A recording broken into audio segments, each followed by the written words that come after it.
Hello YouTube, it's Captain Hill from Flickr here, and this will be the first video that I post to my new channel. I'm not sure exactly what the channel is going to look like, 2 to 3 months from now, but I can give you a general idea of some of the stuff I'll be posting. I'll definitely be posting some more in-depth reviews of my models that I built, just kind of giving you some better perspective on them as opposed to just 1 or 2 pictures on Flickr. I'll maybe post some custom minifigure reviews or Brick Arms reviews, stuff like that, stuff by third-party resellers. And one thing that I really want to do actually is help you guys by posting a lot of building tips and techniques, things that I've learned and discovered and that have really helped me when I'm building a tank or a plane or whatever it is. So that's just some of the stuff that I'll post. I'll probably think of other stuff to put on here as well, but we'll see what happens. But to start off today, I was going to review my M8 Greyhound, but on second thought, I don't think I will for this first video because, I know it's probably a little disappointing, but I only have 2 models currently built. The rest I've traded or sold. So I think I'll space those out a little bit more, and instead I'll review something that's probably a lot more boring, but I thought I'd talk to you guys about my workflow, how I go from nothing to having a finished product. So, if you guys are good with that, I'll start at the beginning. So what you do, obviously, first is you pick a tank or whatever it is that you want to build. I'm just going to use tanks here for the example. So there's plenty to choose from. Wikipedia has long lists of World War II vehicles that you can go through. That's what I used to do, and I still use that a lot. I also use a site called Tanks Encyclopedia.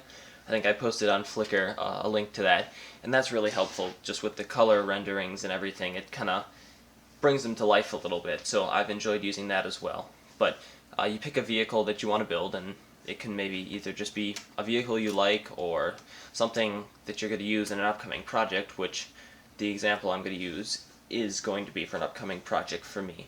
So once you pick the vehicle, then what I do, since I work down here and my desktop is upstairs, is that I print off some different angles and shots of it. So for the project I'm working on now, I have this picture in the front, and I've got a shot from the back here, you can see, and I've printed off some more, but just, it'll help me get a good idea of what the vehicle looks like all around, and ideally, you want to have something like this, which is like a 3D model, and that's really helpful, but that takes a lot of time to buy a kit and build it, and it's not really worth the money when you're going to be building the vehicle in the brick. So these are just actually some old model kits my dad had that are pretty cool. But anyways, so once you've got your reference pictures printed off, then you start with the chassis,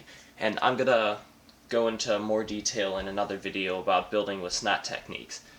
But for now, I'll just kind of skip over how you actually build. I kind of build with a formula, and I'll show you guys that later. But for now, let's just say you just build the prototype model in any colors that you have. So you can see all the colored pieces behind me. I don't have a giant supply of dark bluish gray pieces or tan pieces. So what I use is I use yellow pieces, I use light gray pieces, I use blue pieces. Really, any piece and any color that I need, I'll use.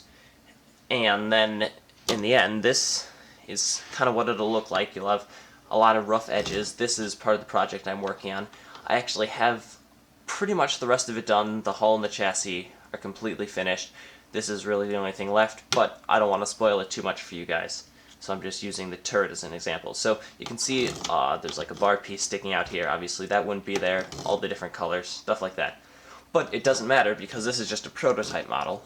So what I do then is, after I finish building the prototype model, I kind of take a general inventory of what I'll need, and then I'll go to Bricklink, which is by far the most useful LEGO site out there, and I will order the pieces I need. Sometimes it's not an exact science. I don't really know exactly how much of everything I need, so I'll just kind of order more than I need usually, but it usually works out, and you can always order something if you miss getting it the first time. So then you'll take the prototype model and you'll kind of slowly disassemble it while reassembling it with whatever color pieces you ordered in, so dark bluish gray or tan, whatever. And then in the end, you'll have a final product that can look kind of like this. So this, I built this with those same techniques. And it seems to work pretty well for me. If you have a giant supply of dark bluish gray or tan pieces, then it's probably best just to build it in those colors, but it costs a lot of money to build up a supply like that, and a lot of money is not something I have at the moment, so I have to do it this way, and it works pretty well for me. Plus, you get to learn the vehicle better because you actually build it twice, so that's fun. So yeah, you guys saw the prototype model I have, and that's going to be part of a big project that I'm planning and will hopefully be taking to Brickworld next year. So, I guess that's just kind of my workflow, and sorry if it was a little disappointing. Probably would have liked to have seen the Greyhound in more detail, or the Hellcat, but I'll get to that in another video. So, I will see you guys later. Make sure to check me out on Flickr if you haven't already, and hope you guys have a good rest of the day. See ya.